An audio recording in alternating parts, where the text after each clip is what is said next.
کچھ تو ایسے بھی ہیں کہ رمضان شریف جیسے پاک مہینے میں بھی گناہوں سے باز نہیں آتے۔ پہلے کی قوموں کو نہیں دیکھتے کیسے تباہ ہو گئی، برباد ہو گئی، اللہ تعالیٰ نے انہیں ہلاک کر دیا۔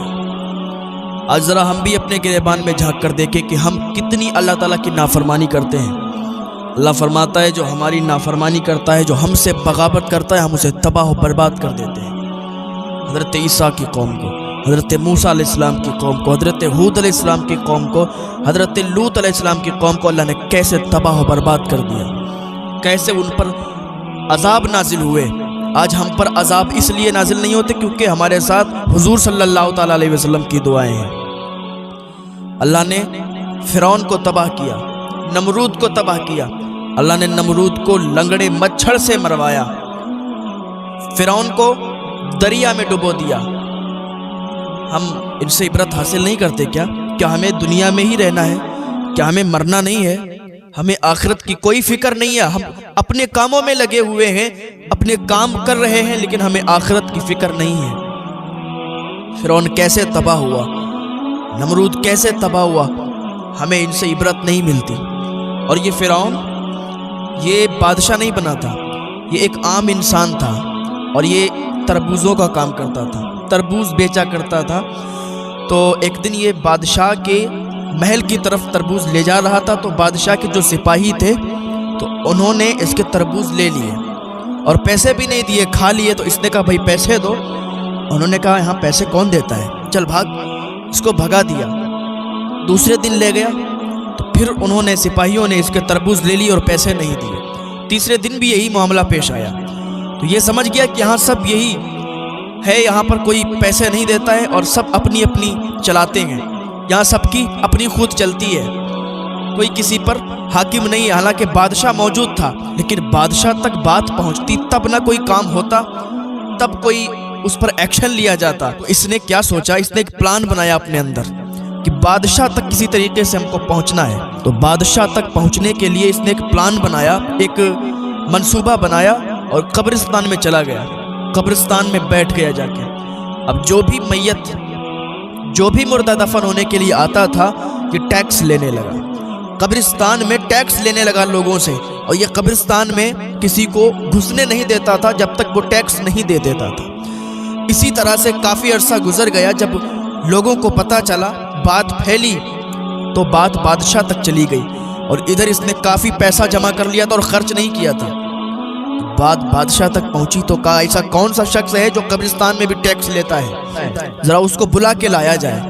سپاہی آئے اور فرعون کو بلا کے بادشاہ کے سامنے لے گئے۔ بادشاہ نے سامنے کھڑا کیا اور کہا بتاؤ بھائی، تم مردوں کو دفن کرنے کے لیے لوگ لے جاتے ہیں، ان سے بھی تم ٹیکس لیتے ہو، کون ہو تم؟ تمہارا عہدہ کیا ہے؟ تمہیں عہدہ کس نے دیا ہے کہ تم قبرستان میں ٹیکس وصولو؟ تو فرعون نے کہا تھا بادشاہ سلامت، میں ٹیکس اس لیے لیتا ہوں کیونکہ میں تربوز والا ہوں، میں تربوز کا کام کرتا تھا۔ آپ کے سپاہی میرے تربوز کو کھا جاتے تھے، لیکن کوئی اس پر ایکشن نہیں ہوتا تھا، اور آپ تک کئی بار میں نے پہنچنے کی کوشش کی تو کسی نے پہنچنے نہیں دیا۔ تو میں نے اپنا دماغ چلایا کہ قبرستان میں بیٹھ کر لوگوں سے جب ٹیکس لوں گا تو یہ عوام میں بات پھیلے گی، اور جب عوام میں بات پھیلے گی تب مجھے بادشاہ بلائے گا، اور میں تب بادشاہ کو بتاؤں گا کہ تمہاری حکومت میں تمہارے سپاہی اس طریقے سے پیش آتے ہیں، اس طریقے سے لوگوں کو لوٹتے ہیں، تو پھر تم کاہے کے بادشاہ بنے ہوئے ہو؟ فرعون نے جب اتنا کہا تھا تو بادشاہ نے کہا یہ شاطر دماغ والا ہے، اس کی سوچ بڑی گہری ہے۔ کہا تم ٹھیک ہے، آج سے تم عام انسان نہیں ہو بلکہ ہمارے پاس بیٹھو گے، ہمیں مشورہ دو گے۔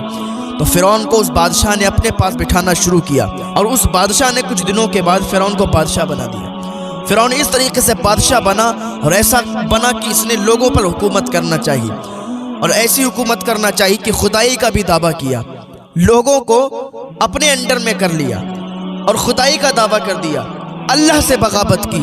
یاد رکھو جو اللہ سے بغاوت کرتا ہے اللہ اسے تباہ و برباد کر دیتا ہے۔ زنا ہمارے اندر ہے، چوری ہمارے اندر ہے، چغلی ہمارے اندر ہے، شراب ہمارے اندر ہے، جوا ہمارے اندر، ہر کام ایسا کوئی نہیں ہے جو ہم آج یہ قوم کرتی نہیں ہے۔ پھر کہتی ہے کہ ہمارے گھر میں برکتیں نہیں ہوتی، پھر کہتی ہے کہ ہمارے گھر میں رحمتوں برکتوں کا نزول نہیں ہوتا، پھر کہتے ہیں کہ ہم پریشان ہیں، یہ تکلیف ہے وہ تکلیف ہے، کاش تم اللہ کے ہو تو صحیح۔ اللہ خود فرماتا ہے میرے بندے آ تو صحیح میری بارگاہ میں، تو مجھ سے مانگ تو صحیح، میں عطا کرنے والا ہوں، میں دینے والا ہوں۔